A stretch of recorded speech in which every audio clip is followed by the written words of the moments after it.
there. Welcome back to the Hot Slice Podcast. This is the podcast by Pizza Today magazine, and we are all about pizza. I am your host, Denise Greer, executive editor here at Pizza Today.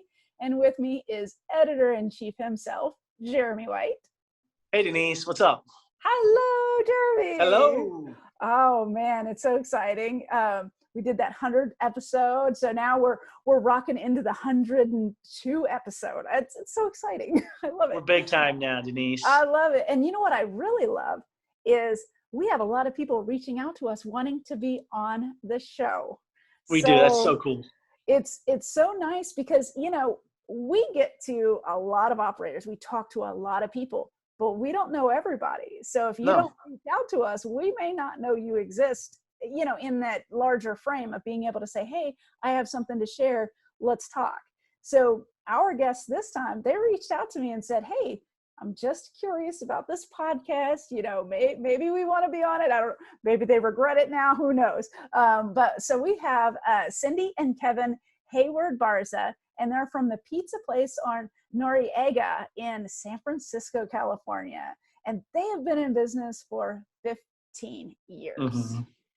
That's a classic example, kind of Denise, just like you said, that we don't and can't know everyone in an industry this large. There's a pizzeria in San Francisco for 15 years, and we did not really know them at all until they reached out to us. And what a great conversation. It just flowed so naturally, casually.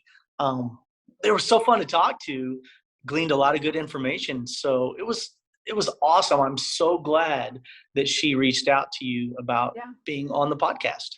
Yeah, and that's what I'll say just right off the bat right now before we get into this conversation is if you have something to talk about, reach out. You know, everyone's viewpoint, everyone's story is valuable in this industry. You know, so if you own a pizzeria and you're looking to share your story, you know, email me, dgreer@pizzatoday.com. I'd love to hear your story. So with that, Jeremy, let's just jump into our conversation with Cindy and Kevin, because I mean, you're going to glean a lot of valuable information on this because I learned a lot just from listening to them. Yeah, same here. Let's do it. Performance Food Service is proud to deliver high-quality products, innovative technology, and custom operational solutions to restaurants of all sizes across the country. The flagship division of Performance Food Group, with deep roots in the restaurant industry, Performance Food Service has been the exclusive distributor of the Roma family of brands for more than 65 years. This signature relationship has allowed Performance Food Service to become a leader in the pizza and Italian segment of food service nationwide.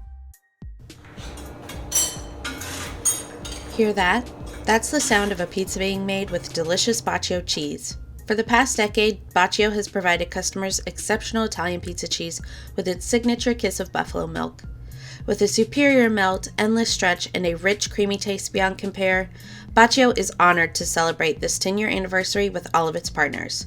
Schedule a demonstration at bacciocheese.com/hotslice to learn more. Pizza's your legacy. Build it with Baccio.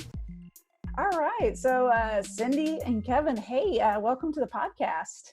Thanks you for having us. Absolutely. So you actually reached out to me and were like, hey, I'm curious about this podcast. You know, what were you hoping to be able to share with other pizzeria operators right off the start? Oh, gosh, that's a loaded question. Don't do it. Don't do it. Don't do it. Like immediate regret. Yeah, I don't know. I just saw, you know, the way you worded the question I think I was looking at it online, the magazine online that day. I was like, why not? You know, I feel like we just had our 15-year anniversary last week. Congratulations. Congrats. Thank you. Thanks. Yeah. And so I don't know, like, I guess, maybe get a little like bored and want to like branch out and do different things and, you know, put ourselves out there. And I feel like we do have, I don't know exactly what it is yet, but things to share with other people, you know, about what to do, maybe what not to do. We're still learning ourselves, you know. Well, you guys have made a huge, you know, to make it 15 years in this business, especially in San Francisco, you know, that's a feat unto itself. You know, how can you know, what does it take to be successful and to keep your doors open for that amount of time in such a competitive market out there? Oh, wow. Well, Kevin here is a chef. He's a trained Mhm. chef, and I think the fact that he knows product, we have good relationships with our vendors, and keeping food costs down um, is huge. You know, we don't change our menu. Every Mhm. once in a while, we'll throw in a new salad or do like a pizza special that Yeah. ends up on the menu, but we don't change the menu. And I think that is a huge thing. You know, we don't latch on to some of the food crazes and different stuff. We're Mhm. like a East Coast style pizzeria, so we Yeah. keep it pretty simple. But I think that has maybe helped keep us going. It also the fact that we are a neighborhood restaurant. Yeah. We're not in a strip mall or anything, and neighborhoods in San Francisco are very like kind of insular. So Mhm. we really have relied for the last 15 years on our neighbors and friends that live in the community, and we do a lot of outreach with different things in the community, different projects and fundraisers and such. So I think that's what's kept us going, and the pizza's really good. Yeah, you have some unique pizzas on your specialty menu. I like those. Have those, you said that those have been on there for a long time. You don't kind of bring new ones in as often, or you do bring them. You do kind of From time rotate to the new time we ones do. in. Yeah, not as Yeah. often as some other places. No, maybe Yeah. twice. I mean, maybe two or Yeah. three times in 15 years. So, I mean, Okay. like one of our pizzas, and it's actually the most popular, called the Dimitri, is named after our local grocer. Uh-huh. And he and his family have a local grocery store that we've been buying produce from since we opened. And they are actually one of the reasons we are still open, because they gave us credit at the beginning Oh, and wow. That's awesome. and trusted in us and believed in us. So yeah, we named a pizza after one of the sons who we had the most contact with. And they're Yeah. Greek family, but he doesn't like Greek pizza. So we asked him what his favorite toppings were on a pizza, and it was pepperoni, sausage, fresh garlic, and mushroom. So we're like, all right, let's name a pizza after Dimitri. That sounds like a great Easy pizza right enough. there. Yeah. I wanted to ask you about I was stalking your Instagram page We one like to day, stalk. and I came across your frozen pizza option that is available in appears to be some retail outlets, from what I could tell in the photos anyway. Yeah. Tell me about how you got into that. We'll get into the process in a little bit, but how did you even get into that in the first place? Was that kind of born of the pandemic, or was that something that you were already thinking about doing?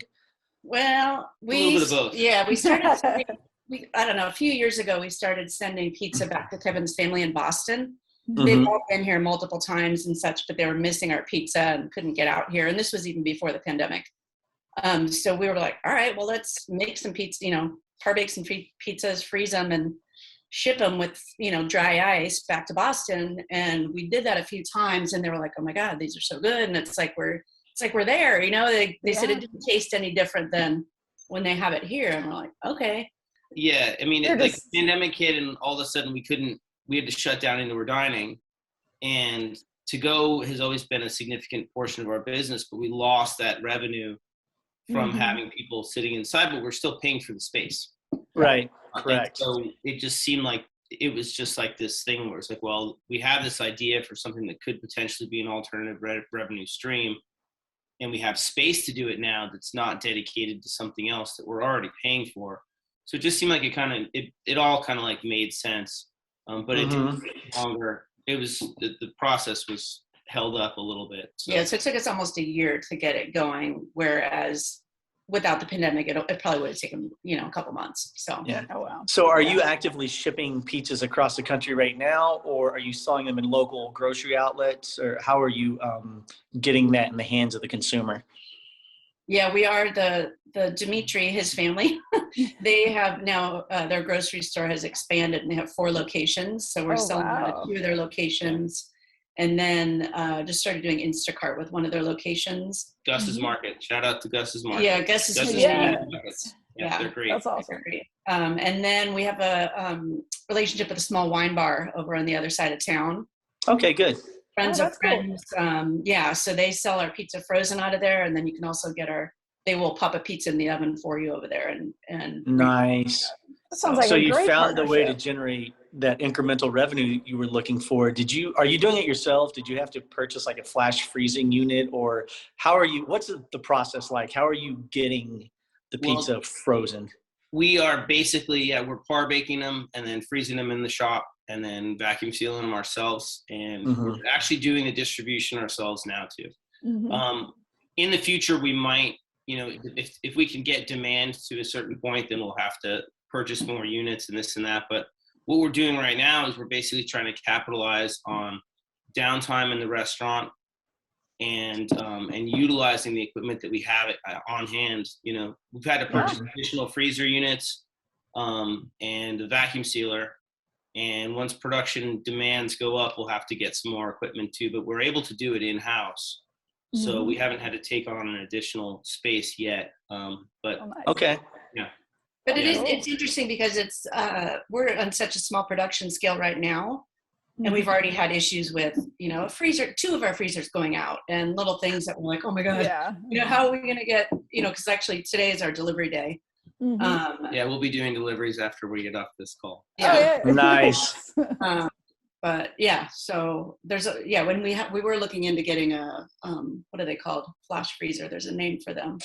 Well, we'll be getting one soon, but yeah, we're able to do it in-house. They're not cheap.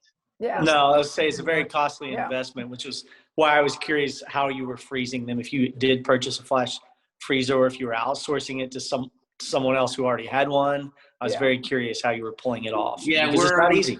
We're like, we've been talking to folks that are, because with the pandemic affecting so many businesses, it turns out it's not a terrible time to look for used equipment. Right. But it's always kind of buyer beware, and you have to be with you. Yeah. We have an auction house that we work with over that's across the bay, but they've been pretty good. We've been working with them for a long time. It's, balancing that investment of like putting the money in, you have to spend some to make some, and hopefully you get it all balanced out. For sure. Now I did see that you guys also are selling your pasta sauces and dressings and things. So tell me about like how that works, about kind of like that retail of your products. Are you also doing that in the grocery stores? Are you doing it in your shop? How does that work? Well, from day one, we've always made all of our own dressings, sauces, pestos, pasta sauces, things like that. That just seemed like something that it's so much easier to maintain the quality. The cost of it goes way down if you can produce it in-house. It's like, it becomes a distinctive kind of like thing. It's our brand basically. And they were really popular. So it's just kind of another one of those things where it just made sense to start selling them in bulk. We're not selling them in any other retail space other than our own.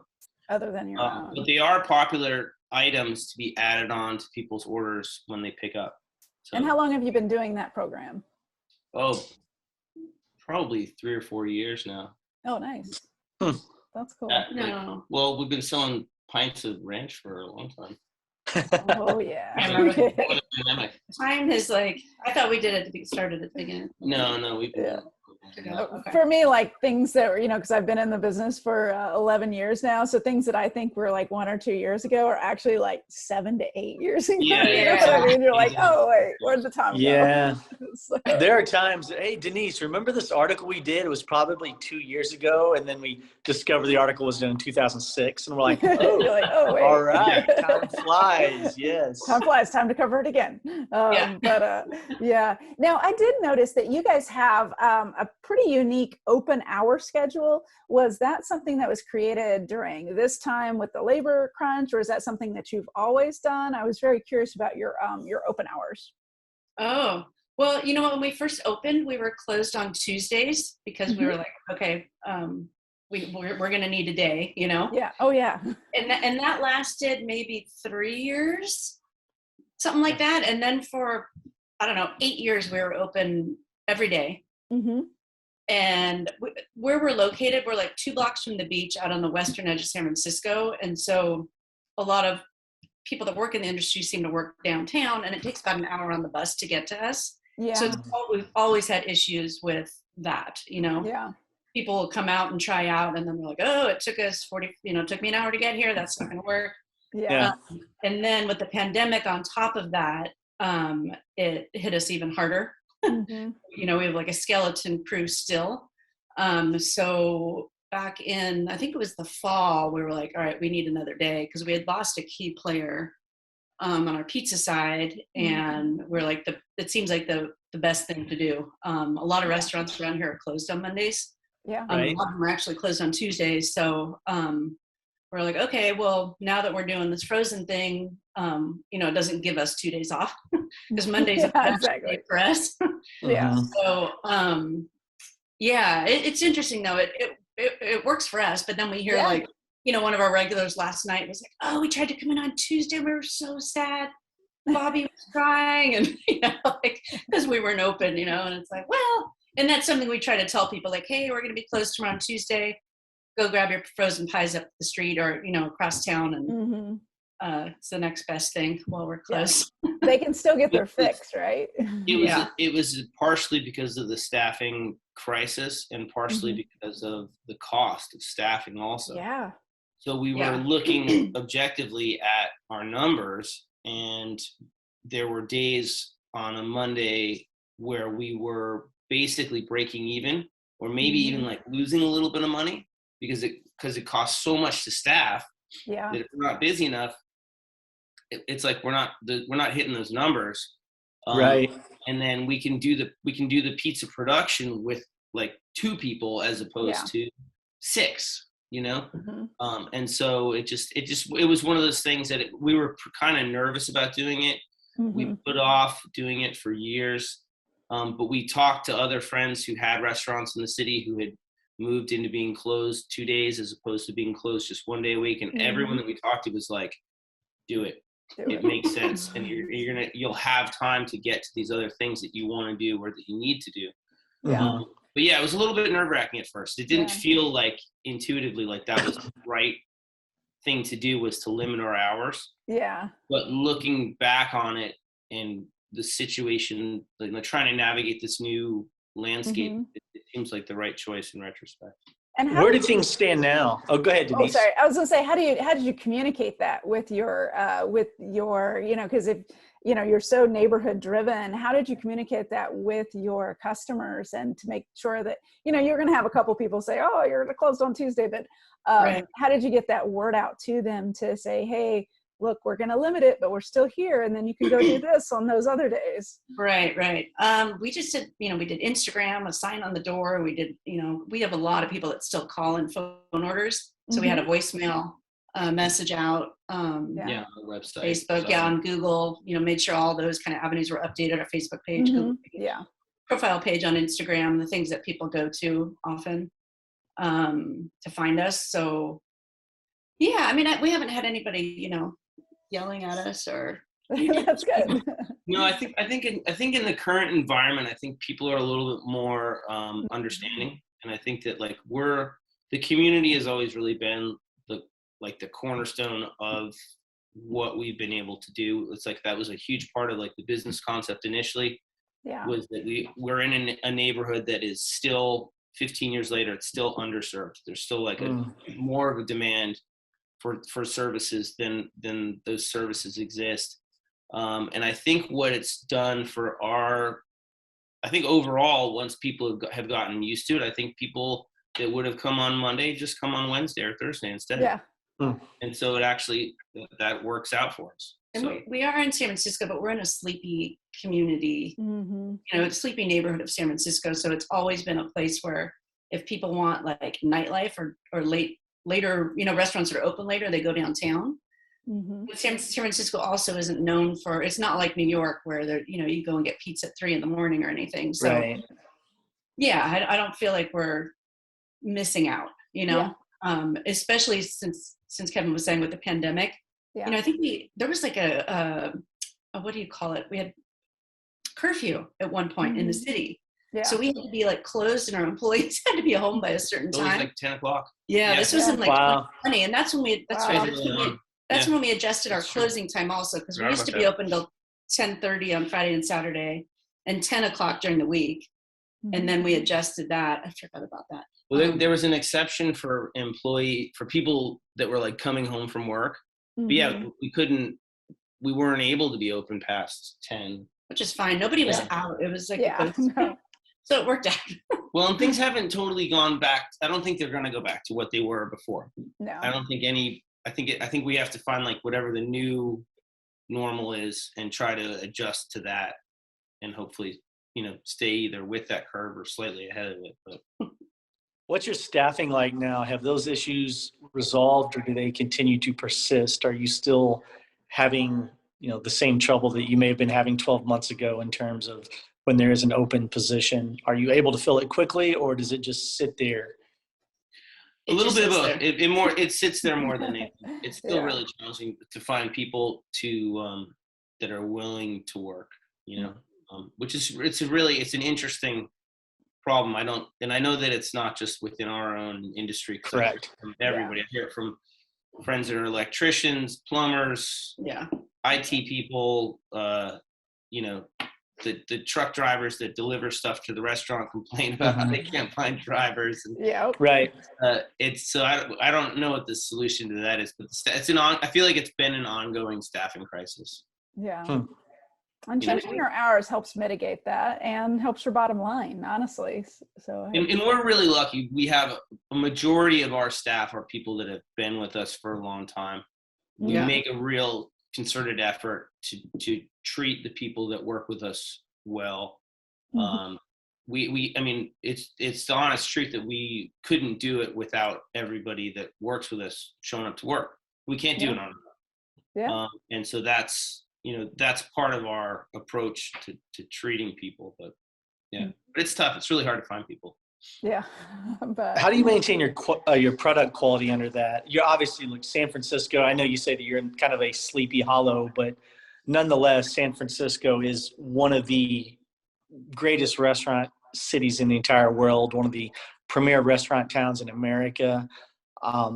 You can probably drive 30 minutes from your pizzeria and find all kinds of world-class cuisine, whether it be great pizza or great sushi or a great American style steakhouse, right? So you have to have a good product to succeed in San Francisco. How do you maintain that quality with that labor shortage in mind? I think it's just having the right systems in place, and setting the people up that are working with us, preparing those things, setting them up for success. So that comes from like purchasing the right products, communicating the preparation techniques, having recipes and systems in place that are easy to understand and easy to execute.